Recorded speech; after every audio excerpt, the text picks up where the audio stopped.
There's a lot of manga out there to read, and with many people following stories that have ended, like My Hero Academia and Jujutsu Kaisen, some folks are left thinking there's nothing left to read, or feeling like it's time for a break from reading manga. I don't think that's true. In fact, hundreds of new manga are released throughout the year, and even though many of them never get to see the light of day where we English speakers are, there are still a large number of manga that do get translated and still go unnoticed. Today I wanted to talk about a few of those, and if this video does well, I'll make more, because I'm one of those annoying guys on the internet that reads a lot of manga. Specifically newer manga. I'm what you might call a new manga merchant. Anyway, the manga I'll talk about today are all very young, like under 10 chapters young at the time of the recording, and I think all three of them are very interesting in their own way. How much or how little I talk about each series will vary depending on things like how much of a spoiler it would be to give you more information, but I'll try to stay spoiler free. Before I get into that, I wanted to also let you guys know that I started a manga podcast. Me along with 3 other YouTubers came together and we talk about 9 different weekly manga that I think you should be reading also. I'll leave a link in the description for those interested,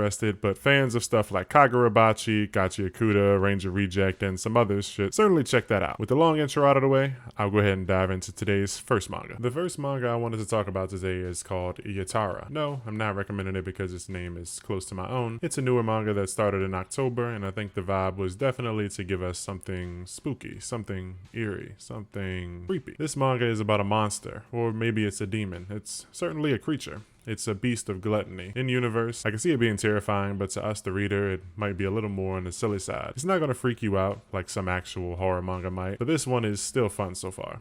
The story follows this beast named Yara, and before it's introduced, the narrator goes on about the many things that exist in abundance in our world, such as money, people, and food. Everyone in the city the story takes place in seems to have access to all of these in large amounts, and you see some people partying and living it up and having fun in clubs and roaming the busy streets. But while all of that is happening, a ritual is being conducted within a small, beat-up, run-down apartment. A man, seemingly alone in his residence, has set up the things necessary to summon a demon. He's dead, on his knees, face down in his own blood, before a table with offerings and a sword thrusted through his neck. He actually did succeed in summoning a demon, and when it appears, it looks around this messy room to see that the man has scribbles all over the place to show that he wishes for things like the end of humanity, and most likely has specific people he wished to see killed. Maybe this guy wasn't one of the fortunate like the folks we saw before that lived lavishly, or maybe he was once one of them and lost his job, maybe lost his social status, or he could just be a nutcase. But whatever the situation is, he's dead now, and his sacrifice brought forth Yara, a gluttonous beast who holds no concern over what this man wished for. Instead, what Yara wants is to feast, and begins by eating the man who summoned it. Yara is a tall, black, cat-like creature with a white face, a single eyeball, and large cat-like ears. It can extend long arms from its body, which are normally hidden, to pick up its prey, and its torso rips open to reveal a large mouth filled with teeth that lead to the abyss that is its stomach. When I first saw this creature, it reminded me of something from Courage the Cowardly Dog or Cults of the Lamb, a video game that came out recently where you play as a lamb who was sacrificed and then came back to life with the powers of demons. It's sort of like Animal Crossing meets Hades, but back to the manga. Yara doesn't speak.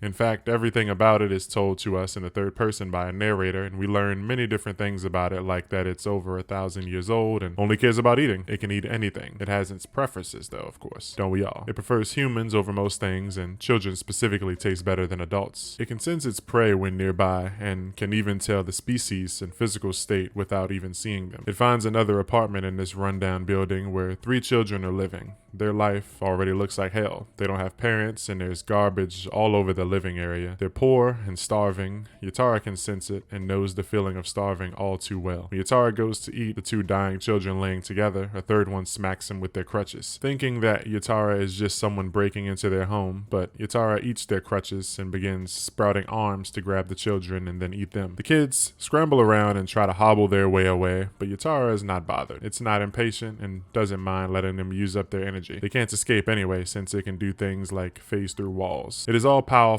and has apparently never let a meal slip away. The children put up what little of a fight they can, while the seemingly oldest one yells things like how they came to this town to start a new, better life and not to die in this dump. But in the end, Yara grabs the child who had the most fight and holds them above its mouth. Thinking for a moment before eating, it ponders the situation and gobbles the children up. But while chewing them, it can't help but feel like it wants more. It loves the taste of children, and it isn't tired of it yet, but still wishes to change things up. It wants a new flavor, something it hasn't experienced before. It thought hard for the first time in its existence and came up with a plan. It now had a goal. The children wake up, back in their filthy kitchen, tied to chairs, when Yara enters, spitting out as much food as your eyes could see. It has decided to help these children regain their strength and improve their lifestyles. If it was going to eat them anyway, it might as well prepare its meal properly. The children, unable to understand the monster, are conflicted. Some of them think that it's a god or an angel sent to help them. Another child believes that it sees through Yara's gifts and tries to flee, but they cannot escape. In Yara's mind, children that are raised with care and effort taste much more delicious, and so it wishes to watch its food grow and enjoy a meal that is raised properly by its own hands. What would it feel like to consume one's own offspring? It would, without a doubt, be a very special feeling indeed. It made up its mind to raise the children, no matter how long it takes, so that it can have its first new flavor in 1,000 years. Will these children somehow manage to escape or find a way to defeat Yara? I guess we'll have to wait and see. Currently, this manga has about 3 or 4 chapters, and it's bi-weekly. You can read it on the Manga Plus app.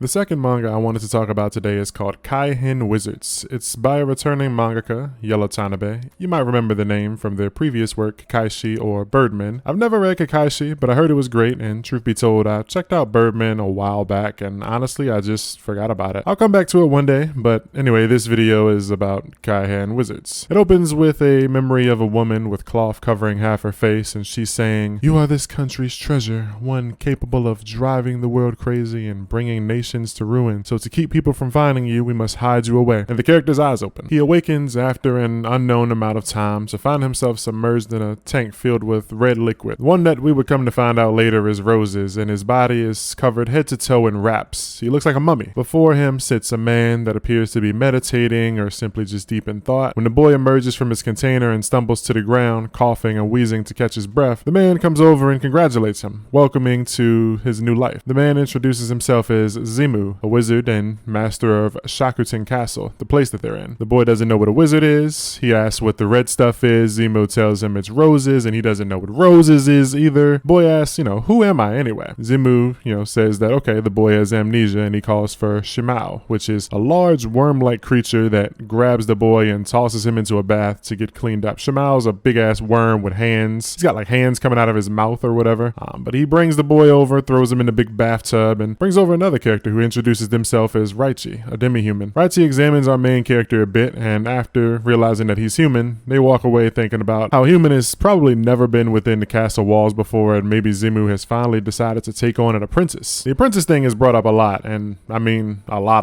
Like they really want Zimu to have an apprentice. Zimu has asked Raichi to look over the boy and help him get acclimated to the castle so he can work here, and Zimu says that he found the boy injured in his garden. The unnamed boy kind of just goes along with everything for the most part, since he doesn't remember anything, but he hears voices throughout everything that happens. He gets bits and pieces of information from these fragments and memories, and he remembers that he's a prince. As Raichi is giving him a tour, he notices that the castle is very strange. There's doors of all different sizes everywhere, all over the place. They're even on the ceiling. After asking Raichi about the castle and Zimu, we find that Zimu is basically a god, someone who became an immortal through lots of training and studying, but apparently he overdid it according to Raichi, and is part of a group of wizards called the Seven Colors. In this world, mana is broken down into 7 colors based on their properties and domain. The wizards of the 7 colors rest at the top of the magic world, and Zimu represents the color green. In the middle of this lesson Raichi is given while they're walking, the boy slips away, even folding his clothes up somehow before running away. His visions or memories start becoming more vivid each time, and now he remembers a woman telling him that he must return, and so he's decided to escape this place. The next few pages show the chaos that comes along with trying to escape a massive magical castle when chased by a weird talking worm with arms. Raichi goes to tell Zimu that the kid is missing, and Zimu, confident in his castle, says there's no way the boy can find a way out. But while he says this, he can hear all the racket from him fleeing from Shimao and doesn't like his castle getting banged up. So Zimu finds the boy as he makes his way to the garden, and he thanks Zimu for saving him and apologizes for leaving. But now that he knows he's a prince, he says he'll return with gifts and says that he can't be Zimu's apprentice. Something, like I said, comes up a lot. Zimu and the kid both say no to the apprenticeship, but Raichi mentions it very often and about how the boy will be Zimu's apprentice. So there's a bit of comedy back and forth here about this whole apprenticeship thing, as well as what kind of gifts Zimu wants as thanks. Zimu finally decides to just capture the boy by force. He uses vines to try and grab him, but the boy knows magic and creates a force field. Zimu, being a wise wizard, has placed an object or some sort of totem or mark on the back of his neck, and it activates a binding spell that goes off inside his force field, and the boy ends up captured. He wakes up again in a bed in a room with sealed windows, and he knows that he can't escape. He saw more visions of his past, but still can't fully make out what happened. happened, just that he has to return home. Zemu sees him and tosses him some of his old clothes and explains that he knows that the boy is from royalty, from the flying country, and that he's a survivor from the royal family. The word survivor, though, is what catches him off guard, and Zemu tells him that his country has vanished, and not a trace of it can be found thanks to the Kaihen. While looking at the symbol of his country and hearing the news, more of his memories come flooding in, and he remembers seeing the woman die, and tells Zemu that his wizard died because of him, and he can't stop crying. The first chapter ends with Raichi talking to the other residents of the castle about how the boy is special for being able to use magic without the gem, and it wraps up saying that the wizard killer is on the move. That was a bit of a chapter 1 summary, so I won't spoil any more, but the following chapters go a lot more in depth about a lot of things such as the boy prince's upbringing. We see a dark secret of Zemu's, more members of the 7 colors, information on what the Kaihen is, the consequences of the main character's birth, as well as him having very special eyes that could be the reason people would want him. So far, it's a very interesting story about a boy trying to find his way and ending up as possibly a great wizard's apprentice with someone out there killing wizards in some sort of phenomenon wiping out countries. It reminds me a lot of that one manga called Diamond in the Rough, while the whole colors and gems thing doesn't really seem like, gems will play a big part of it, but I'm looking forward to seeing,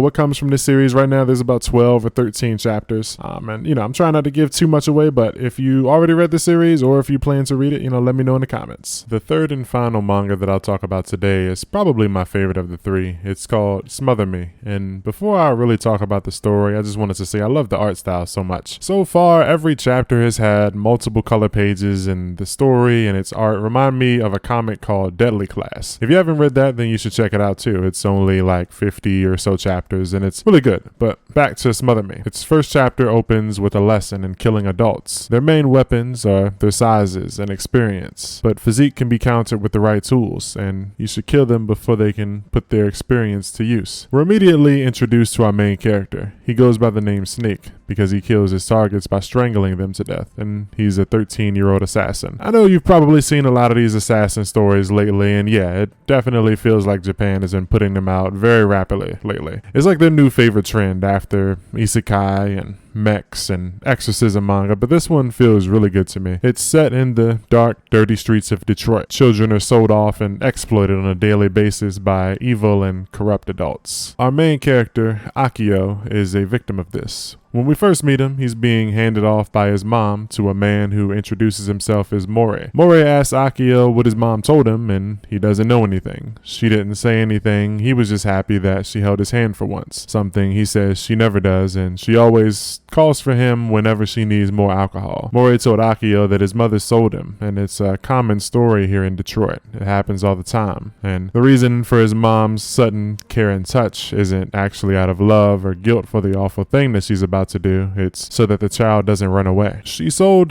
Akio to a man he's never met before for liquor money, or at least that's what we're meant to believe. Mori breaks down some hard truths and gives Akio the reality of his situation, telling him that he ended up here because kids like him live to get preyed on. His mom, his job at a meat shop that his mom probably made him get to pay for her drinking habits, and now Mori, who now owns him. The thing they all have in common is that they're adults, and this world is not kind to children. Mori offers Akio a choice though, Detroit-style Russian roulette. He hands the kid a revolver and tells him, pull the trigger. If he wins, he gets to go back to his mom, and if he loses, well, you know what happens when you lose in Russian roulette. Instead though, Akio picks up the gun and aims it at Mori and pulls the trigger, but it was all a test. The gun was never loaded. Mori asks Akio, why did you choose to aim it at me? Akio says he thought that Mori was lying. Grown-ups prey on children, and you're a grown-up too. I want to live. Mori likes what he sees in young Akio and tells him to toss aside his old name and be reborn as Snake, branding his palm with some symbols. I just believe it's his name. From there, Akio lives his life as an assassin under Mori, and the day he walks the streets and sees the cruel world for what it really is. The first assassin that we see is one where Akio sneaks up on a few men selling off children for unknown purposes. Couldn't be anything good, obviously. And while he kills them, the narration goes over more of the lessons that Mori gave him about killing adults. Things like how his body isn't fully developed, so he needs to make sure not to get hit, but also to take advantage of his speed and size to get the job done. We see that he was taught how to use wires as his weapon of choice and slices through guns and body parts with them. Snake sees the people that he's killed when he's asleep, and they always kill him in his nightmare. Some amount of time has gone by and Akio wants to quit, but he isn't allowed to. Mori convinces him that he isn't cut out for this world and that his best option is to just stick with him. After another successful mission, Snake encounters a woman who is nice to him, which is odd, and he doesn't trust her right away, but after speaking with her a bit,